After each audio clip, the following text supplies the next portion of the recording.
Hello guys, তো কেমন আছো সবাই? আশা করি সবাই ভালো আছো। যেমনটা কথা হয়েছিল, আবারও আজকে চলে এলো সৈকত নিয়ে স্যাটারডে হরর স্পেশাল সিজন 1-এর ফাইনাল এপিসোড। এমনিতেই শীতকাল, তার ওপর আবার রাতটা যদি হয় আর একটু গা ছমছমে, একটু ভৌতিক, একটু রোমাঞ্চকর, কেমন হয়? বেশি সময় নেবো না, চলো শুরু করা যাক। ছোট ছোট রোমাঞ্চকর ভৌতিক কিছু গল্প দিয়ে সাজানো আমাদের এই বিশেষ নিবেদন স্যাটারডে হরর স্পেশাল। আজ আপনাদের জন্য সৈকত মালিকের লেখা বরদার আতঙ্কের শেষ পর্ব। প্রধান চরিত্রে বরদা, কেয়ারটেকার, ছোট ভাই আর কণিকা। গল্প পাঠে রনি, সৈকত আর একজন আছে, নামটা পরে বলবো। শুরু হচ্ছে স্যাটারডে হরর স্পেশাল সিজন 1-এর শেষ পর্ব, বরদার আতঙ্ক।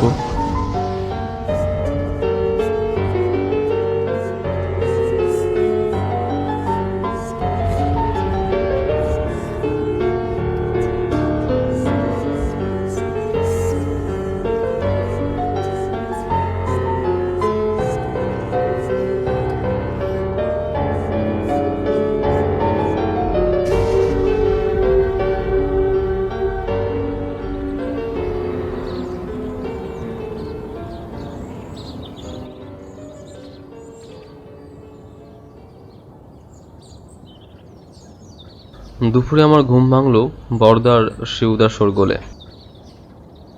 দাদাবাবু, সকালে আপনি ঘরের মেঝে অজ্ঞান অবস্থায় পড়েছিলেন। আপনার বরদা আপনাকে সেখান থেকে এনে আপনার সেবা করছেন। তারপর বরদা শিবুদাকে থামিয়ে বলল, শিবু, তুই একটু নিচে যা, আমার একটু কথা আছে। শিবুদা নিচে গেলে বরদা তারপর বলল, কদিন ধরেই এখানে কেমন একটা অস্বস্তি বোধ হচ্ছে না? মানে যেদিন থেকে এসেছি সেদিন থেকেই কী সব অদ্ভুত জিনিসপত্র ঘটছে। প্রথম দিন গেট থেকে ঢুকেই ওই ব্যাপারটা, তারপর সেদিন তুই রাতেও কী সব শুনেছিস বললি, আবার গতকাল। বরদা একটু থেমে আবার বলতে শুরু করলো, গতকাল রাতে আমিও নুপুরের আওয়াজ শুনতে পেয়েছি, ঘরের ভেতর থেকেই। প্রথমটা ভেবেছিলাম হয়তো মনের ভুল, তারপর সেটা স্পষ্ট হয়েছিল। ভয় পেতে শুরু করেছিলাম, তাই তখনই ঘুমিয়ে পড়েছিলাম। আমি হঠাৎ বলে উঠলাম, কখন? মানে আমাকে বলনি কেন? বরদা বলল, তোকে বলবো কিভাবে, তুই ঘুমোচ্ছিলি তখনও। তারপর ঘুম ভেঙে সকালে দেখি তুই অচৈতন্য অবস্থায় মাটিতে পড়ে আছিস। এবার বল, তো কি হয়েছিল কালকে? আসলে তোমার ঘুমের পরই আমি ব্যালকনিটা দিয়ে গেছিলাম, কিন্তু কি আশ্চর্য, ঠিক তখনই সেই নুপুরে অবস্থা শুরু হয়ে গেল। সেই পায়ে নুপুর বোধে কেউ যেন ঘরে এ প্রান্ত থেকে ও প্রান্ত হেঁটে বেড়াচ্ছে অনবরত। তারপর হঠাৎ সেটা থেমে গেল, আর কিছুক্ষণ পরে ব্যালকনির অপর প্রান্ত থেকে একটা মহিলার আর্তনাদ শুনতে পেলাম। কি মহিলার আত্মনাদ? বলছিস কি তুই এসব? কোথায়? এই বলে বড়দা দুঢোক জল খেলো।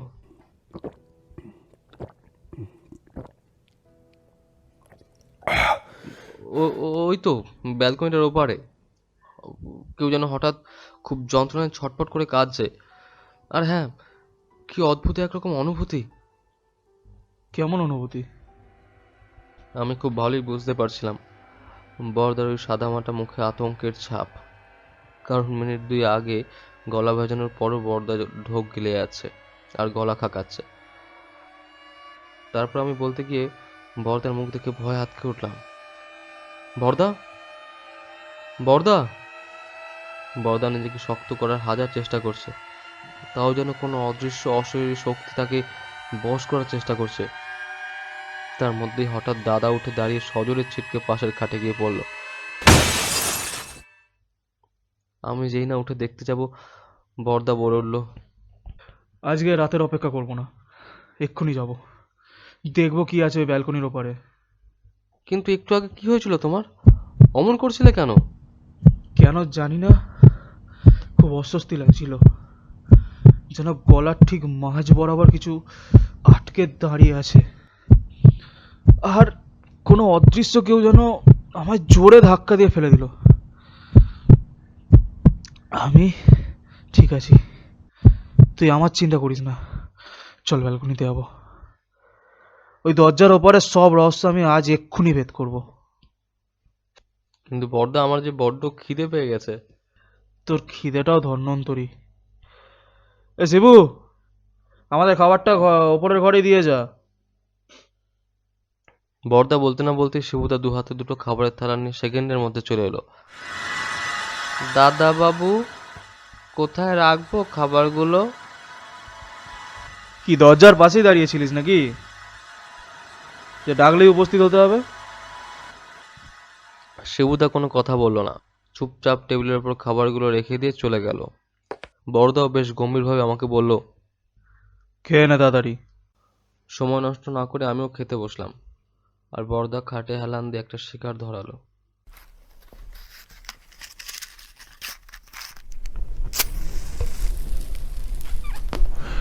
শিকারে সুক্রান্ত তৃতীয় বড়দা বলল, খাওয়া দাওয়াটা তাড়াতাড়ি সেরে নে, রহস্যভেদ করতে হবে তো। বড়দার কথা শুনে আমি তাড়াতাড়ি করে খাওয়া শুরু করলাম, কিন্তু হঠাৎ কেমন একটা অস্বাভাবিক গন্ধ নাকে ঠেকতে লাগলো। ঠিক কেমন যেন ধূপকাঠি, মাছের তেল, গন্ধক আর পচা ডিমের মিশ্রণের একটা গন্ধ। বড়দাকে বললাম, কোনো গন্ধ পাচ্ছ? প্রচণ্ড তীব্র ঝাঁঝালো একটা গন্ধ, কিন্তু কোথা থেকে আসছে বলতো? আমি খাবার ছেড়ে উঠতেই গন্ধটার উৎস বুঝতে পারলাম। একটু ভয় ভয় বড়দাকে বললাম, বড়দা, গন্ধটা মনে হচ্ছে ব্যালকনির ওপার থেকেই আসছে।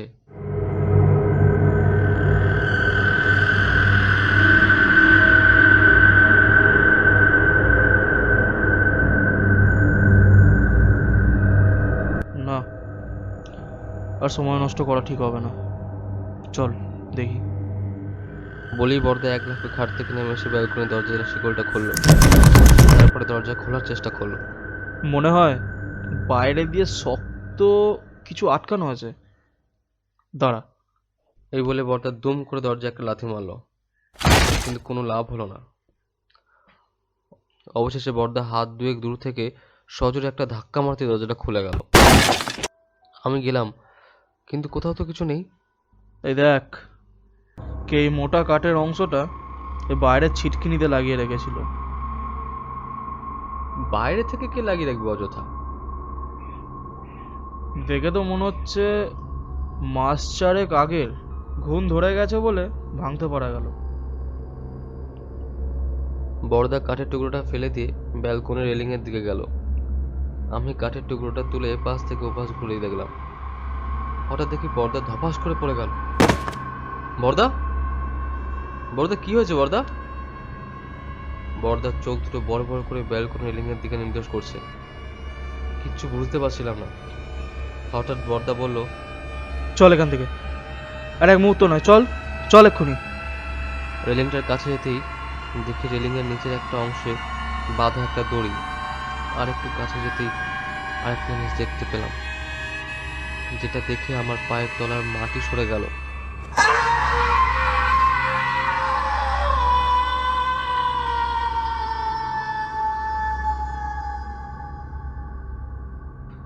হৃৎপিণ্ডটা কতটা তীব্র স্পন্দন করছিল সেটা ভাষায় প্রকাশ করা যাবে না। দড়ির সাথে ঝুলছিল একটা আস্ত নরকঙ্কাল, যার হাড়ে এখনো কিছু পচা মাংস অবশিষ্ট, আর তার সাথে তীব্র পচা গন্ধ। বড়দার সাথে সাথে আমার হাতটা ধরলো। চল চল বলছি এক্ষুনি, নয়তো এই নির্জন প্রেতপুরীতে মারা পড়বো দুজনেই। সেখান থেকে ঝড়ের গতিতে বড়দা আমি বেরিয়ে পড়লাম। বড়দা, জিনিসপত্রগুলো? আগে জীবন্ত অবস্থায় প্রেতপুরী ত্যাগ কর। সিঁড়ি থেকে সজোরে দুজনেই নামছি।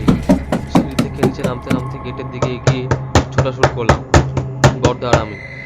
পিছন থেকে কেউ যেন কিছু বলে উঠলো, শিবুদা মনে হয়।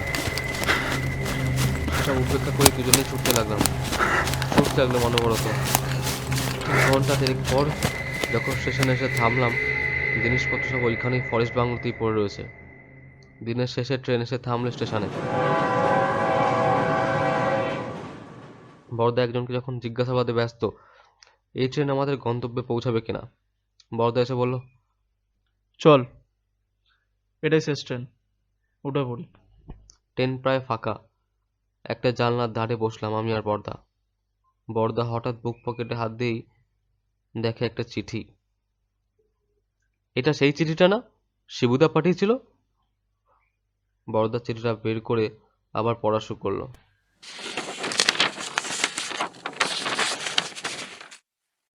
প্রিয় শরৎবাবু, আমি কণিকা।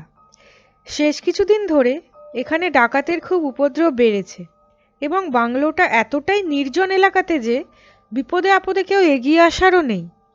শিবুদা কিছুদিন আগে আমাকে জানিয়েছিলেন আপনি আমাদের মালিকের খুব বিশ্বস্ত একজন সহচর, তাই আপনাকে চিঠিটা লিখলাম। গতকাল থেকেই শিবুদার কোনো খোঁজ মিলছে না, তাই আপনাকে একটা অনুরোধ, যদি দয়া করে আপনি এই কয়েকদিনের জন্য এখানে আশ্রয় গ্রহণ করেন আমি একটু চিন্তামুক্ত হব। ইতি কণিকা, ফরেস্ট বাংলো, নীলকুঠিডাঙ্গা, পুরুলিয়া। ভয় আতঙ্কিত হয়ে বড়দা বলে উঠল, ফরেস্ট বাংলো থেকে বেরোবার সময় শিবুর কথাটা এবার স্পষ্ট হলো। দাদা বাবু, কণিকাকে তো খুঁজে বের করলেন, এবার আমাকেও বার করেন। ওই ওই যে বড় শাল গাছটার পেছনে গত 4 মাস ধরে আমি অপেক্ষা করছি রে। দাদা বাবু, দাদা বাবু, দাদা বাবু।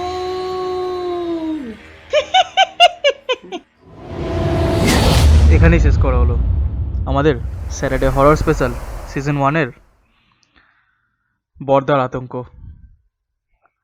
প্রথম পর্ব, দ্বিতীয় পর্ব, তৃতীয় পর্ব, 3টা পর্বই অ্যাভেলেবেল আছে আমাদের এই চ্যানেলে। আশা করি আগের 2টো পর্বও শুনেছেন। যদি না শুনে থাকেন যান, ডেসক্রিপশন বক্সে দুটোরই লিঙ্ক আছে, গিয়ে শুনে নিন একবার। ওকে, তো আবার নেক্সট ইয়ার দেখা হবে ঠিক এই ডিসেম্বরে ফার্স্ট উইক থেকে। ভালো থাকবেন, সুস্থ থাকবেন।